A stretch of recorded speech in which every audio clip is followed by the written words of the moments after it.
На месец и пол пред крајот на 2023 година, на 45 денови пред гласањето на буџетот за следната 2024 година, Советот на општина Прилеп ќе носи ребаланс на буџетот за тековната година.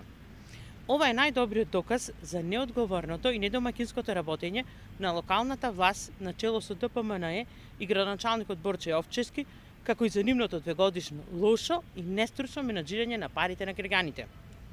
Предложениот ребаланс истовремено го открива целото лицемерие на Јовчевски и ДПМНЕ и ги разобличува нивните лаги за односот на централната кон локалната власт.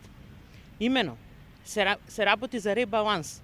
Дотации од владата кон општина Прилеп се зголемени за повеќе од 48 милиони денари, или за близу 800.000 евра. Наспроти тоа, буџетските приходи на основниот буџет се намалени за 8,5 милиони денари. Градоначалникот Јовчевски треба да има доблест, да признае дека сето она што се прави во училиштата е резултат на владините блок дотации, кои за основните општински училишта се повисоки за 500.000, а за средните училишта за 200.000 евра.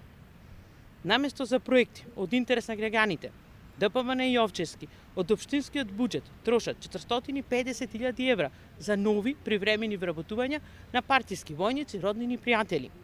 Се кратат пари и за 3 пати најавената градежна офанзива, лага која се распрсна како меур од сапуница. Со месеци наназад прилепчани реагираат дека и покрај тоа што редовно плаќаат за улично осветлување, градот е потонат во црна темница.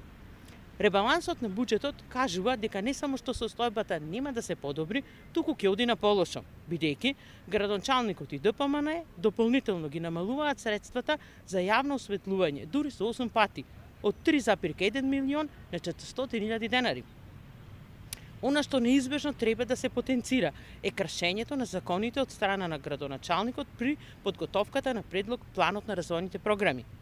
Конкретно, иако во Законот за буџети е децидно кажано дека програмите за развој до Советот на општината се доставуваат најдоцна до 20 октомври во тековната година, Јовчевски го прекрши законскиот рок за повеќе од 20 дена. Да биде трагикомедијата поголема, надминувањето на законскиот рок не беше заради изработка на нови проекти во функција на подобрување на условите за живот во градот и населените места. Напротив, нема нови проекти, нема нови идеи. Благодарение на некадреноста и безидејноста на локалната власт на ДПМНЕ, на градоначалникот Јовчевски и неговата паралелна администрација, трета година со ред до општинскиот совет се доставуваат истите развојни програми, кои никако да го задогледаат светлото на денот.